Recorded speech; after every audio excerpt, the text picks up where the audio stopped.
Unveiled, where we unveil the Father's heart and sharing some stories and God stories about life, living life in His presence.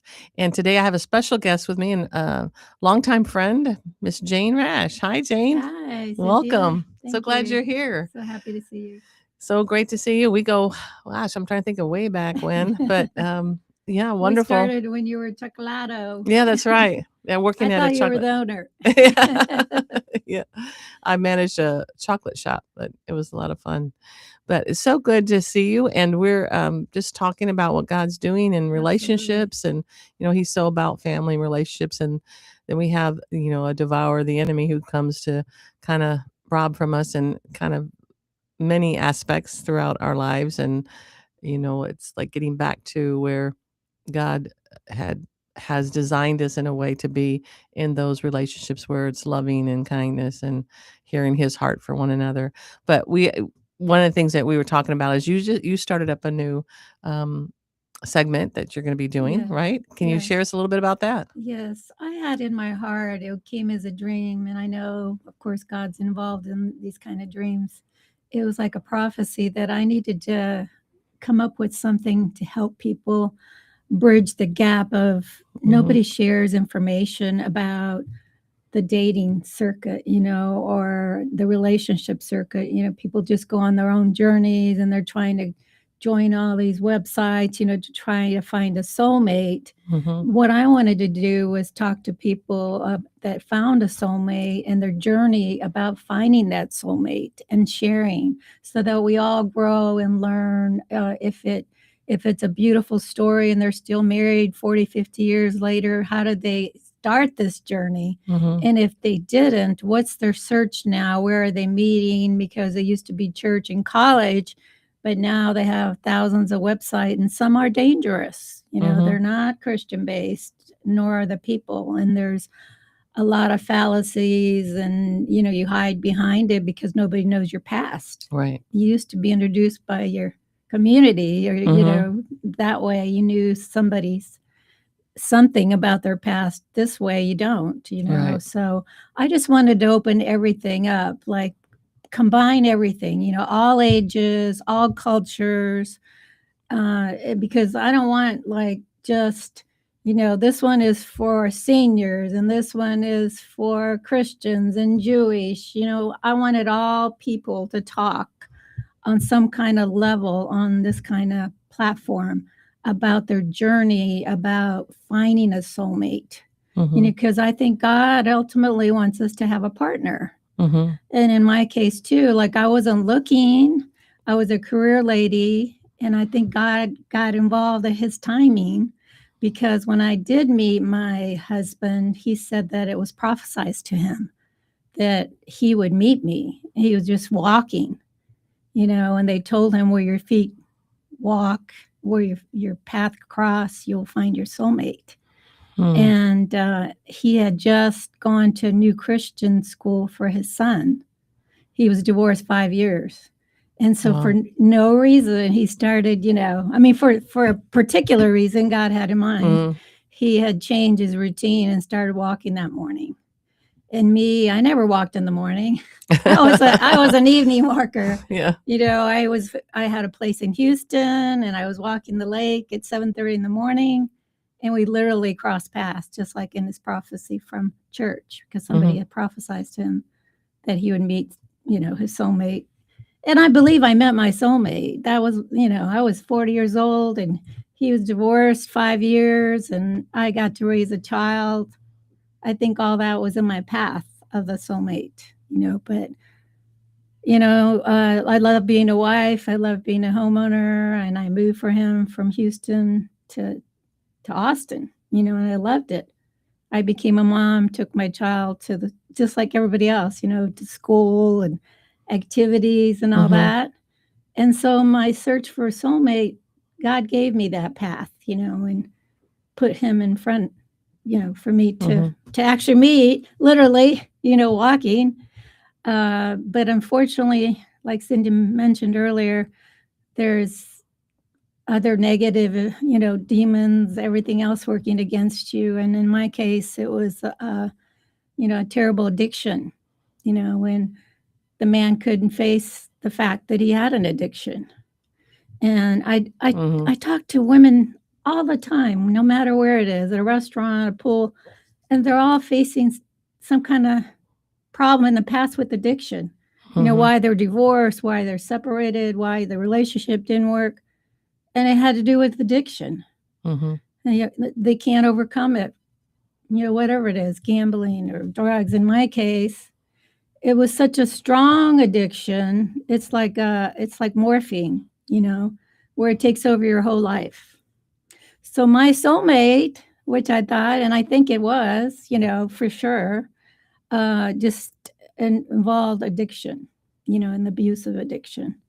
So being in the area of drug addiction or in my case, it was internet, and it's a very serious pornography. Yes. And not just but see, the root of it is the internet. Yeah. And it has come to your house. Yeah. Your affairs, they're in your house. And in my case, I would leave the house, and he was so addicted he couldn't wait for me to leave the house. And I believe he loved me, so that had nothing to do with anything. The man loved me, and he was committed to the marriage, but the addiction, he couldn't wait for me to leave. Just like a drug or alcohol, they hide it. Yeah, once the It's a secret. Yeah, there's a scripture in the Bible that, and I'm trying to think of what it is, but where it talks about what your eyes behold. Absolutely. It does affect you. What you take in through the eye gate really does affect you, and that's and the internet has attacked so many children too. And the pornography addiction is used to be mostly men, but women and young girls are being harmed in that same way. And I battle with human trafficking. Absolutely. And a lot of that is part of the the culprit, and I think the driver behind human trafficking. I totally agree. And it's is pornography. So it's been and it's so sad because it destroys so many. I've known so many marriages have been destroyed because of it. Absolutely. But I'm seeing God doing restorative work, and I work with another organization called Romans 12:2, and you would love probably to talk to them, but he came out of that, and now he works with men to help them to overcome it. And they've worked with over 400 men now. Yeah, and you hit the key about it starts, especially like when they're children, trafficking and all that. My last straw, like even for my marriage, when I had a son that I adopted with, because Jim was married before, and he came down the stairs and said, I saw something on the computer, and that was my last straw. I was like, I'm not going to be any part of this, whatever he had seen on the computer, that was my last, like, I could deal with everything, but I'm not going to be a part of a little child, losing his innocence, Yeah. And what you said earlier, though, I mean, the key in the root of a lot of this in the brain and the eyes is that horrible, the trafficking that starts from it, the abuse of people. You hear stepkids being abused by their parents that adopted them. I mean, on and on, it's just, it all stems from that, looking at stuff that you're not supposed to, that are, what the eyes see and think, it's what you think, but.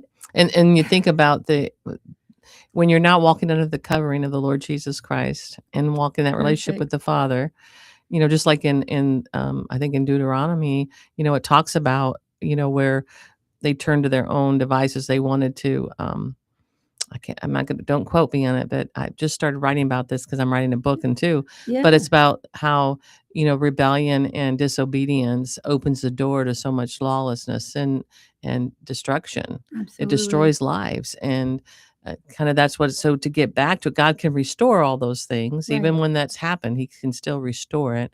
And, we have to be willing to lay down everything and do it his way, not our way, Right. And I think that, but when young children don't have that capacity or understanding, and they have parents or people who aren't teaching them that, to be there, or when you're in prayer and you're like, the Lord showing me something, there's attacks going to come. Satan will come in any way that he can. And if you're not guarding over that eye gate, it's going to affect you. And even with music, what music are you listening to? It's just, if it's all sexual music or talking about, gosh, some of the words are just horrible. They But are. I can't believe that yeah, they're aired. yeah, It's so explicit. yeah. And I say listen to what does it do to your spirit, when you're listening or watching? What's it really doing? And might find pleasure for a moment, but then it becomes destructive. But God, that's why Jesus came, because we're all Oh, fallen. We've all absolutely. sinned and fall short. But it's like, yeah, I'm really excited about what you're doing and how you'll be able to share some really Me great stories of too. people.